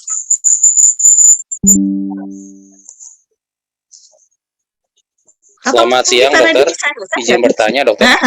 Gimana? Selamat siang, dokter. Izin bertanya, dokter. Selamat siang, Silakan. dokter. Izin bertanya. Izin, dokter, tadi dokter jelaskan terutama untuk kasus malignansi ovarium dengan menggunakan klasifikasi Vigo, dokter. Bagaimana dengan apabila kita yang cukup terbiasa dengan menggunakan orat, apakah pada saat ujian nanti itu menjadi Nggak apa-apa, nggak masalah. Buat saya sih nggak masalah ya. Karena Gitu. tiap center mungkin berbeda seperti itu. Tiap center mungkin berbeda. Yang penting kalian harus menyebutkan klasifikasinya. Itu klasifikasi berdasarkan siapa? Seperti itu. Oke, kalau kebetulan di center saya tidak terbiasa girat dan orat karena di situ apa tuh namanya adalah basicnya adalah USG. Jadi kalau CT MRI saya lebih suka menggunakan Vigo seperti itu. Jadi silakan deskripsikan sesuai apa yang kalian lakukan, tapi jangan lupa mungkin saya tanya kalau Vigonya Vigo berapa, karena itu akan di lapangan kalian akan ditanya oleh klinisi. Orat, girat itu kan bahasanya radiolog ya, bahasanya radiolog, belum tentu klinisi itu paham yang dimaksudkan seperti itu karena belum sefamiliar untuk birat ataupun tirap seperti itu. Kalau birat kan jelas ada birat SPAMU, birat USG, birat MRI. Tirap itu juga digunakan untuk USG. Tetapi kalau girat dan orat itu basicnya itu adalah USG bukan CT MRI. Makanya biasanya memang saya akan tanya yang ini oleh dokter Objin orang ginekologi onkologi biasanya dia akan melakukan staging berdasarkan Vigo. Bisa dipahami? Baik, Saya dokter. Terima artinya kasih, dokter. kalau kamu sebutin girat ataupun orat, it's okay, no problem. Buat saya nggak masalah. Kamu tidak sebutin, buat saya nggak apa-apa. Asal pada saat deskripsinya itu sistematis. Sistematis boleh memakai kriteria-kriteria yang dipakai di orat ataupun girat. Tapi kemungkinan ditanyakan Vigo itu bisa saja terjadi. Ini kira-kira Vigo berapa? Seperti itu karena final assessment itu biasanya berupa pemeriksaan klinis, kemudian radiologis, kemudian ditentukan. Biasanya kalau kita ikut dalam suatu tubuh biasanya ada assessment awal sebelum operasi atau sebelum kemo dan kemudian post terapi atau post tindakan itu ada assessment lagi seperti itu. Nah biasanya memang itu berdasarkan standar internasional.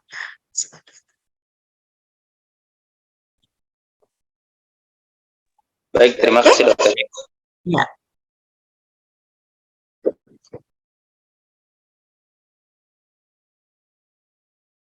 Ada pertanyaan lagi? Silakan. Izin bertanya, dokter. Izin bertanya pada kasus-kasus ini USG pada payudara ketika kita menemukan satu limfadenopathi itu apakah ada suatu cut off untuk ukuran, dokter, untuk yang mengarahkan ke suatu malignan? Karena saya mencari di literatur itu agak berbeda-beda ini pendapatnya, dokter.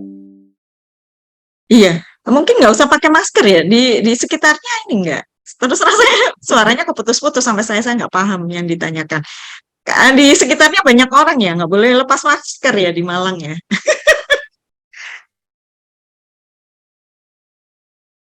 Harus pakai masker ya. Saya nggak terlalu dengar, Dokter Faredi, mungkin bisa diulang pertanyaan dari Dokter Mas Uril Barkah. Baik, terima kasih dokter. Mohon izin bertanya. Jika kita melakukan ultrasonografi payudara, dokter, jika kita menemukan satu USG payudara, USG menemukan- payudara, ya, yang ditanyakan ini USG payudara ya. ya dokter, jika menemukan suatu limfadenopati, apakah ada suatu cut off ukuran dokter, ukuran diameter yang menunjukkan bahwa itu suatu lesi malignan, limfadenopati malignan? Karena saya baca di literatur itu tidak ada yang pasien menentukan bahwa ukurannya harus segini gitu, dokter. Mohon arahan, dokter. Iya, betul. Setuju sekali. Makanya saya leave note itu ketika kita tidak mencurigai adanya suatu malignansi, saya tidak pernah mengukur.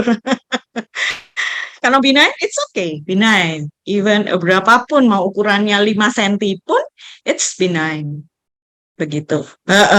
Tetapi ketika itu kita mengatakan ini adalah tanda satu malignansi, entah itu dari bentuknya, entah itu dari tepinya, entah itu dari eksentrik tidaknya dari satu hilus ataupun vascular flow-nya itu mengarahkan pada suatu malignansi, maka yang diukur adalah the greatest dimension.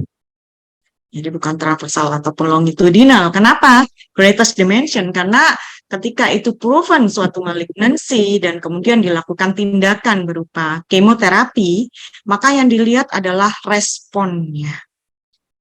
Apakah ini respon atau tidak? Itu akan dilihat dari seberapa besar perubahan yang terjadi pada lymph node-nya. Jadi, primary breast cancer-nya respon, greatest dimension-nya yang kemarin 10 cm jadi cuma 3 cm. How about the lymph nodes? Oh enggak, lymph node-nya kemarin greatest dimension-nya 5 cm, sekarang tetap 5 cm. Nah itu question mark. Karena itu akan merupakan tanda apakah kemoterapinya ini respon atau tidak. Seperti itu. Jadi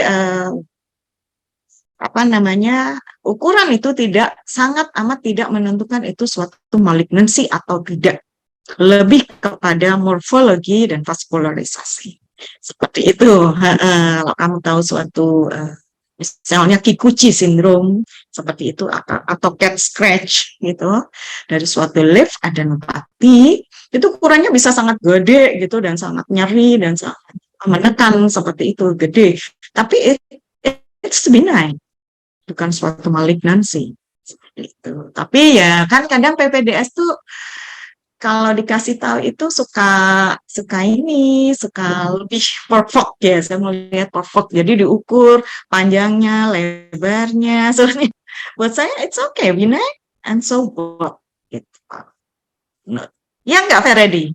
Tampak lymph node di aksila dengan hilalusensi dengan ukuran semuanya diukur, ada 10 diukur semua gitu. Padahal itu it's nothing, hanya akan berpanjang aja. Kecuali kamu ada kecurigaan bahwa ini lymph adenopati yang malignan, maka itu wajib hukumnya untuk mengukur. Kenapa? Oh, saya menemukan hanya 5 mili, tetapi saya tidak lihat hilusnya, rounded, hypoechoic, ada mikrokalsifikasi di dalamnya, tidak ada hilusnya, vaskularnya peripheral, malignan, suspicious malignan lymph node, even itu hanya 5 mili, seperti itu akan dikejar oleh bedahnya. Berada di level mana? Di level 2, begitu. Oke, level 2, waduh, itu level 2 itu cukup jauh karena dia harus masuk ke dalam fossa axillaris. Tapi itu akan dikejar. Seperti itu kalau diputuskan suatu axillary dissection. Tapi besar 5 cm, symmetric cortical thickening, ada central hilar echogenic, kemudian dengan central vascular flow seperti itu. Ya kamu mungkin ukur untuk mengatakan karena ini pasti akan diterapi kalau itu suatu proses infection seperti itu. Apakah ini Leaf adenopathy non-spesifik, TB itu sendiri atau non-TB atau Cat's atau Kikuchi, suatu proses autoimun, karena akan ada terapi lanjutan, akan dikasih obat kan untuk melihat respon, karena menimbulkan keluhan seperti itu. Tetapi mengarahkan pada suatu malignansi pada ukuran tertentu jelas tidak seperti itu. Terima kasih Dokter Berkah. Sudah punya sense ini. Saya menilainya Dokter Berkah sudah punya sense gitu untuk menanyakan ini, bahwa ada suatu ada yang diamati selama di pendidikan. Oke. Next, ada pertanyaan lagi?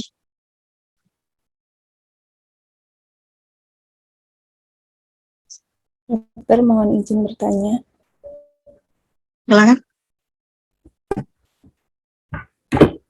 Jadi saya mau nanya kasus dok, waktu itu pernah dapat mamografi dengan suspicious lymph adenopathy, mama kontralateral saja dok. Nah yang satunya tidak bisa dikompresi.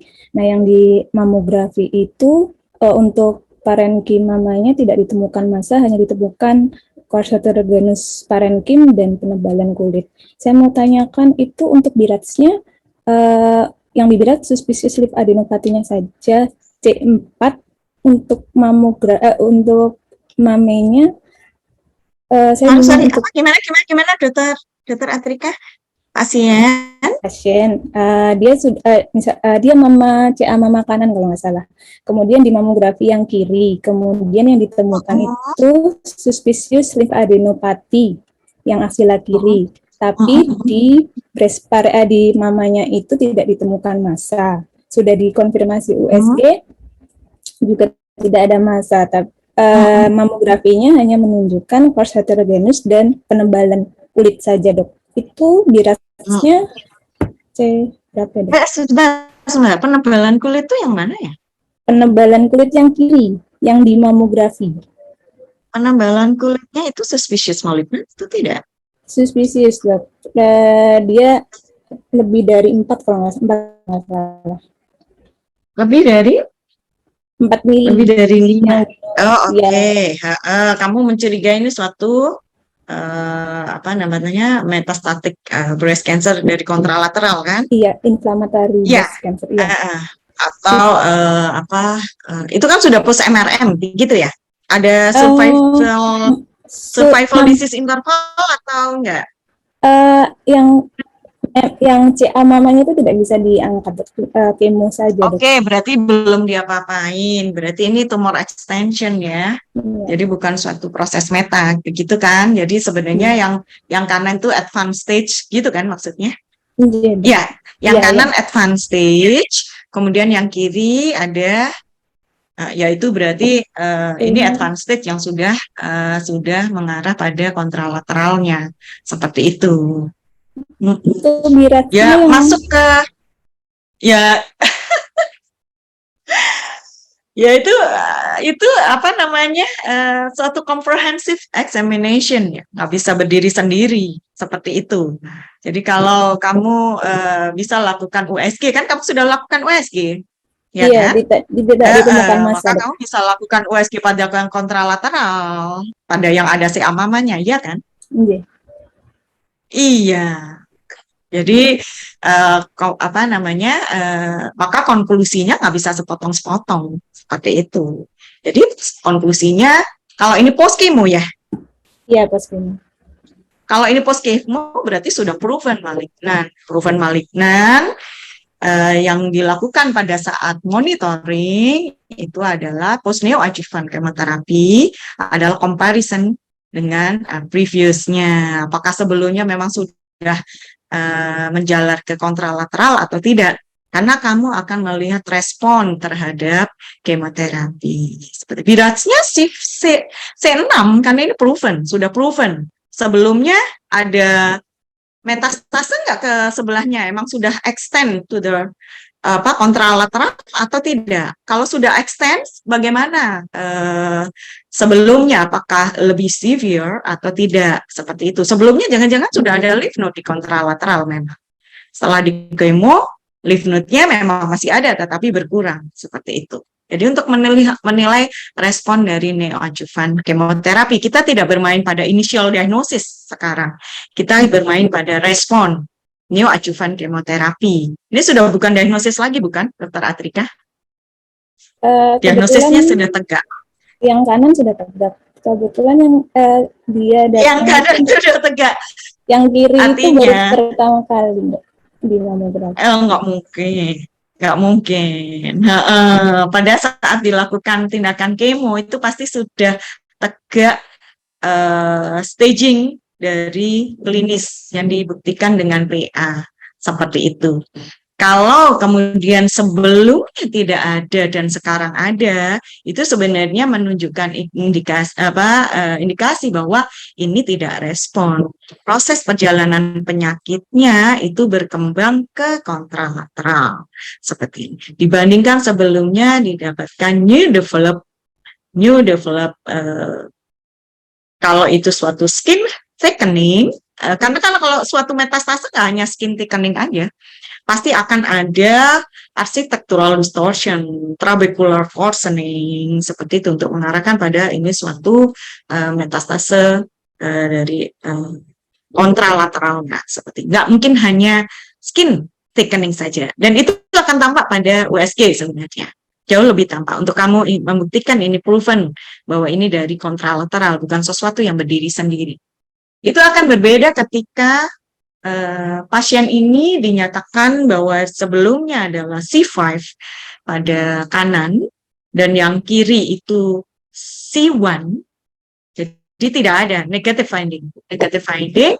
Kemudian pada yang kanan dilakukan neoadjuvan kemoterapi, yang kanan respon, tetapi yang kiri muncul suatu kelainan. Nah, itu akan berbeda, akan ada perubahan Bayret di payudara kirinya yang perlu dibuktikan. Tetapi kalau itu adalah extension dari yang sebelumnya dengan pemberian kemo ternyata tidak berubah, malah meluas ke kontralateral, tidak diperlukan Bayret lagi karena ini sudah jelas, ini kemonya nggak respon gitu. Untuk apa dibuktikan malignansi atau tidak? Yang jelas dia tidak respon. Seperti itu. Maka perlu diulang atau dilakukan review PA. Ini responnya dengan yang mana. Tetapi kalau ini respon yang kanan, hanya yang kanan, tapi sebelumnya yang kiri itu C1 atau C2, seperti itu. Maka kemudian sekarang ada penebalan kulit yang tidak sesuai dengan respon yang ada di kanan, gitu, dengan pemberian. Kemudian kemonya kan dasarnya dari yang kanan. Terus kemudian yang kanan respon bagus, loh, yang kiri kok enggak? Nah, pada saat itu pikirkan ini adalah suatu synchronous breast cancer, bukan metachronous breast cancer. Synchronous, ada dua primary breast cancer yang timbul pada kondisi yang berbeda. Nah, pada saat itu muncul Bayret. Karena Bayret itu ada rekomendasi di sana.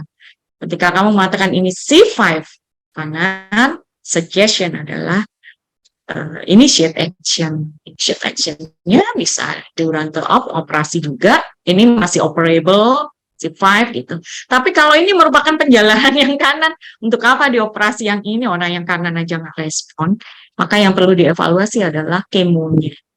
Seperti kata Andika. Jadi sangat tergantung pada tujuan dari mamografi, tujuan dari pemeriksaan radiologi apa ini ada. Apakah ini suatu diagnosis, screening, diagnosis, dan monitoring. Ini yang mana dulu? Seperti itu. Dan kalau itu suatu monitoring, berarti ada previous examination sebelumnya. Karena kita akan memonitor seperti itu. Monitoring itu berarti ada, di depannya sudah ada ceritanya. Seperti itu. Demikian. Ya ini saya sih kalau ujian mungkin hanya melangkah di screening dan diagnosis, belum ke monitoring. Karena monitoring itu mungkin sangat subspesialistik ya, seperti itu. Tapi seharusnya kamu kalau kamu menguasai itu akan jauh lebih baik. Jadi mungkin saya akan hanya mengeluarkan yang screening dan diagnosis. Oke? Ada lagi yang ingin ditanyakan?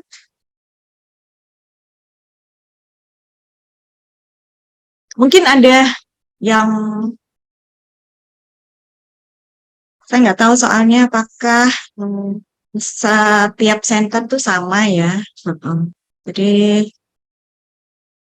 terus kalau di Surabaya kasus breast dan kasus gineknya ada gitu. Cuman center lain terus terang saya kurang paham apakah masing-masing kasusnya juga ada atau tidak. Tapi ya itu tadi, nggak usah khawatir atau nggak usah takut.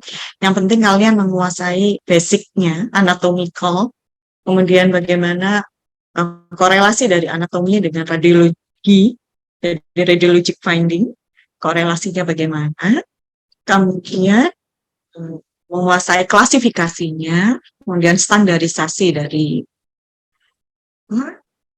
apa namanya, dari ekspertise yang akan dikeluarkan, standarnya itu harus disebutin apanya, seperti itu.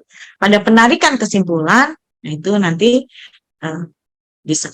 Saya tahu ada center yang sangat amat baik untuk seperti itu, tetapi ada juga center yang kasusnya tidak cukup banyak seperti itu. Artinya nggak perlu khawatir. Asal itu yang dikuasai, basicnya.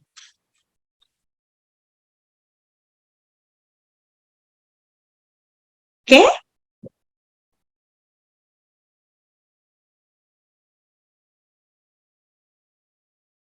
Dan ditanyakan lagi?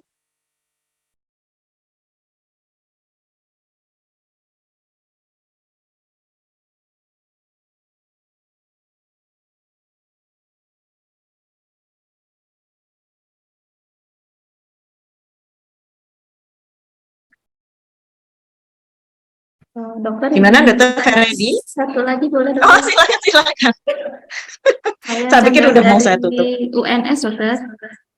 Sebenarnya Ya, kalau dalam gimana? tadi, kalau kita ketemu kasus ginekologi meminta pemeriksaan MRI, sekuen-sekuen apa saja yang diperlukan, dokter? Apakah ada mungkin sekuen tambahan supaya lesinya itu lebih terlihat dengan jelas begitu? Kemudian yang kedua, untuk yang mamografi atau USG mama itu, kalau misalnya kita ketemu pasien yang usianya tua, misalnya lebih dari 40 tahun, tapi kita ketemunya benign finding, dokter, tapi kalau dari bedah itu kan kalau misalnya ada lesi yang lebih dari 2 cm itu bisa dilakukan biopsi, dokter. Apakah dengan serta-merta kita naikkan bilatsnya, dokter, menjadi bilats 4 begitu, dokter, supaya dilakukan biopsi, dokter? Apa tetap dengan ketemunya benign finding yang kita tetap tulis benign finding gitu, kan? Terima kasih, dokter.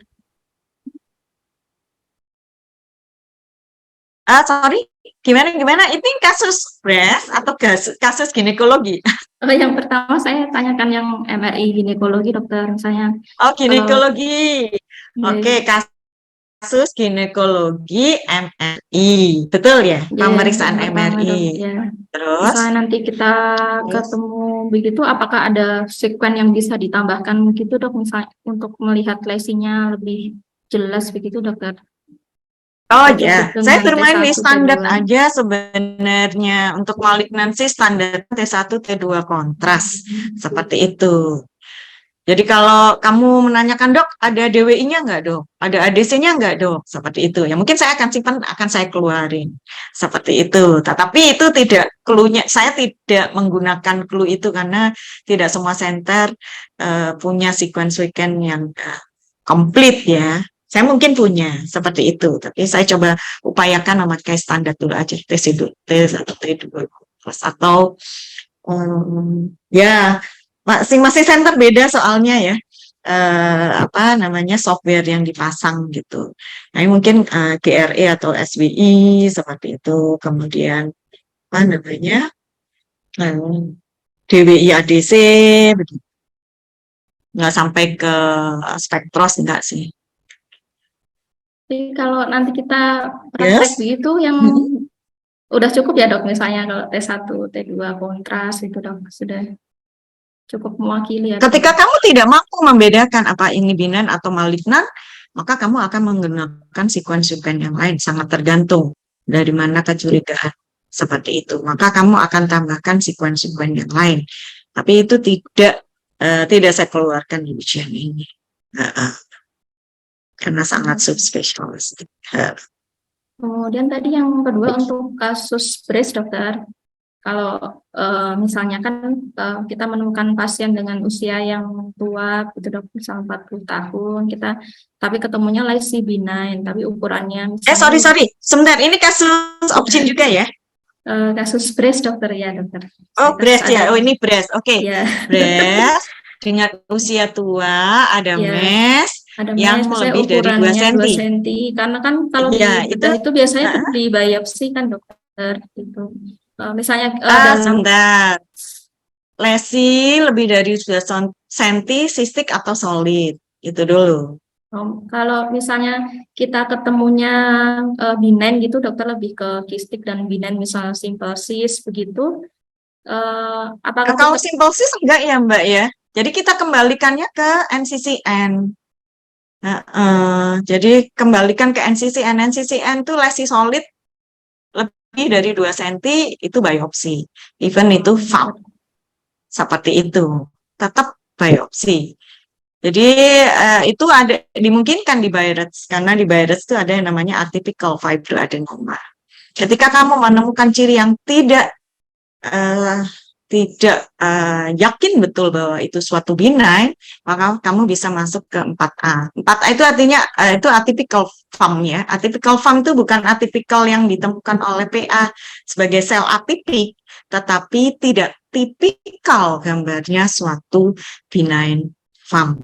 Seperti itu. Nah, itu kamu bisa bermain di sini. Apalagi dia berada pada cancer age. Kamu tidak tahu pemeriksaan sebelumnya, dan tidak tahu riwayatnya. Tapi kalau dia ngomong, ini penjualan ini sudah ada sejak saya SMP, gitu kan, sampai usia 40, cuman saya nggak nyaman aja dok, gitu. Soalnya baca-baca kok ada kanker payudara, saya jadi takut, seperti itu. Oke, ketika kamu pada USG-nya gambarannya FAM, gambarannya kamu boleh mengatakan fibroadenoma. Nanti decision dari suatu bedah itu akan kembali lagi ke NCCN. NCCN itu lesi solid usia 40, lesi solid more than 2 cm biopsi. Tetap mereka akan lakukan tindakan itu.